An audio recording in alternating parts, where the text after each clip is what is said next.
गति 100 शब्द प्रति मिनट। डिक्टेशन शुरू होगा 5 सेकेंड बाद।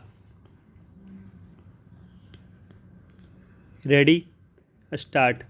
राजस्थान कांग्रेस में जिस तरह का सीन बन गया है वह पूरी पार्टी के लिए शर्मिंदगी का एक नया अध्याय है।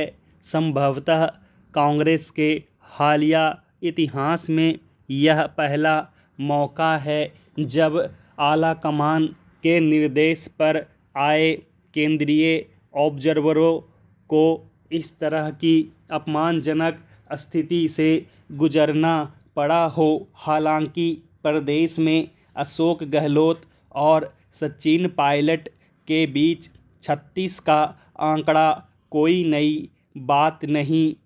मुख्यमंत्री पद की सचिन पायलट की आकांक्षा किसी से छिपी नहीं है। 2020 में तो इसे लेकर वह खुली बगावत तक कर चुके हैं। उस लिहाज से इसमें भी कोई आश्चर्य की बात नहीं है कि मुख्यमंत्री अशोक गहलोत सीएम की कुर्सी अपने धूर विरोधी को देने के हक में नहीं हैं। मगर ये बातें तो सबको पता है।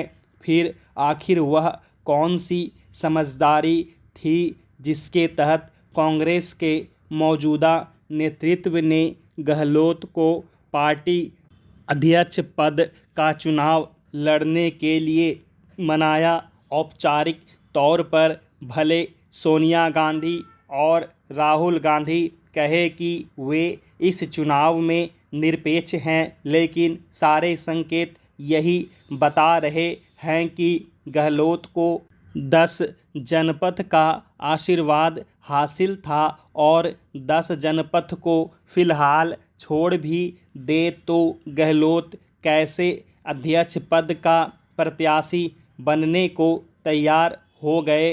राष्ट्रीय अध्यक्ष और राजस्थान का मुख्यमंत्री दोनों पदों पर बने रहने की जो संभावना उन्होंने पिछले दिनों जताई थी उसी से यह स्पष्ट हो जाना चाहिए था कि अध्यक्ष पद पर गहलोत को बैठाने का विचार उपयुक्त नहीं है।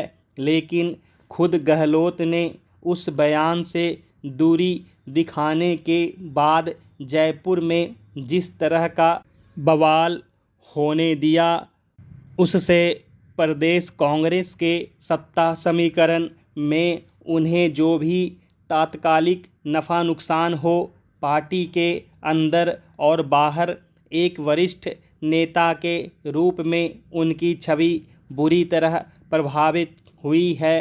कांग्रेस नेतृत्व पर भी यह सवाल उठा है कि वह इतने गंभीर मसले को इतनी लापरवाही से कैसे ले सकता है। जिस नेता को संभावित अध्यक्ष माना जा रहा है उसके गृह राज्य में उसकी मर्जी के बिल्कुल खिलाफ कोई कदम उसे विश्वास में लिए बगैर उठा लिया जाएगा, यह सोच भी कैसे लिया गया। यहाँ से आगे अब चाहे जो भी हो इतना तय है कि पार्टी का कोई भी हिस्सा इस प्रकरण से नुकसान उठाए बगैर नहीं निकल पाएगा। गहलोत मुख्यमंत्री चाहे बने रह जाएं, परिपक्व नेता के रूप में अपनी साख गंवा चुके हैं।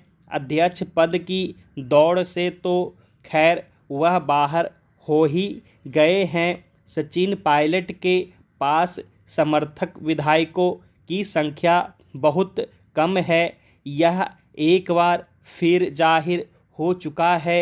यहाँ से जितने भी कदम आगे बढ़े आलाकमान की बैसाखी पर ही बढ़ेंगे। खुद आलाकमान की हनक पर भी पंजाब प्रकरण के बाद यह दूसरी बड़ी चोट है।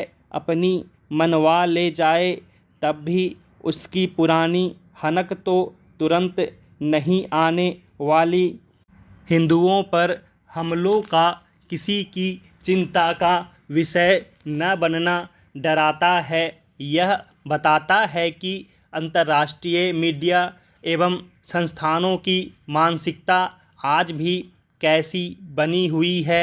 इसका सीधा निष्कर्ष है कि विपरीत परिस्थिति में विश्व भर के हिंदुओं के लिए आज भी उम्मीद की किरण एकमात्र भारत ही है। हालांकि ब्रिटेन में हिंदुओं पर हमला संपूर्ण विश्व के लिए चिंता का विषय होना चाहिए, क्योंकि ऐसे कट्टरपंथी अतिवादी हिंसक समूह मजहब के नाम पर कुछ भी कर सकते हैं। खासकर ब्रिटेन की सरकार के लिए तो यह चेतावनी होनी चाहिए। भारत सरकार ने इसे गंभीरता से लिया है।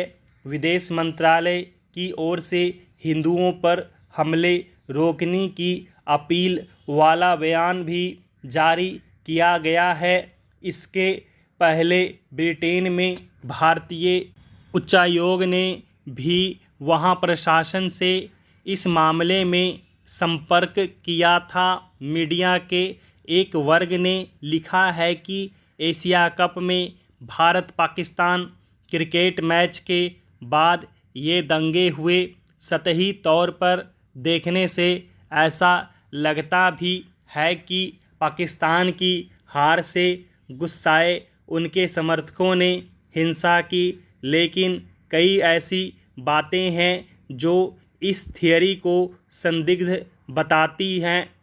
क्रिकेट में हार का गुस्सा थोड़े समय तक रह सकता है, लेकिन क्या यह इतना ज़्यादा होगा कि 28 अगस्त से शुरू हुई हिंसा महीने भर खींच जाए।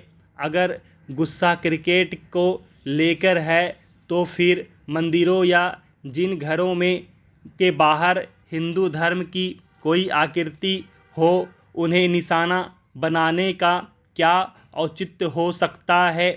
4 और 5 सितंबर को लगातार हिंदुओं के विरुद्ध हिंसा हुई। ध्यान रहे 4 सितंबर को एशिया कप क्रिकेट में पाकिस्तान की विजय हो गई थी, फिर भी हिंदू समुदाय के विरुद्ध हिंसा होती रही। दूसरी ओर एक भी घटना ऐसी नहीं हुई जिसमें हिंदुओं को दूसरे समुदाय के विरुद्ध हिंसा करते हुए देखा गया हो। इन सब से लगता है कि हिंसा की ये घटनाएं हिंदुओं को निशाना बनाने के मकसद से शुरू की गई थी। इसकी असल वजह क्रिकेट की जय पराजय नहीं थी, भले ही उसे बहाना बनाया गया हो। यह सच है कि एशिया कप में पाकिस्तान पर भारत की विजय पर लोगों ने खुशी मनाई। उनमें से कई लोगों के हाथों में तिरंगा झंडा था। हिंदुस्तान जिंदाबाद और पाकिस्तान मुर्दाबाद के नारे भी लगे, लेकिन दुष्प्रचार यह हुआ कि दूसरे धर्म के विरुद्ध नारे लगाए गए हैं। कई लोगों ने सोशल मीडिया पर यह झूठ फैलाया कि हिंदू अतिवादी दूसरे धर्म के विरुद्ध नारे लगा रहे थे और हिंसा कर रहे थे। कुछ मीडिया रिपोर्टों में हिंदुओं के घरों और धर्म स्थलों पर आरएसएस का झंडा लगे होने की बात कही गई थी। दरअसल ये भगवा झंडे थे जो आमतौर पर मंदिरों पर दिखाई देते हैं। पूरे मामले को राजनीतिक रंग देने के लिए आरएसएस का झंडा बताकर दुष्प्रचार किया गया। अगर मामला केवल क्रिकेट का था तो भारत के साथ आरएसएस बीजेपी और मोदी सरकार के विरुद्ध नारे क्यों लग रहे थे। देखा जाए तो कई तथ्य ऐसे हैं जो यह संदेह पैदा करते हैं कि हिंसा की ये घटनाएं स्वतः स्फूर्त नहीं थी। स्टॉप।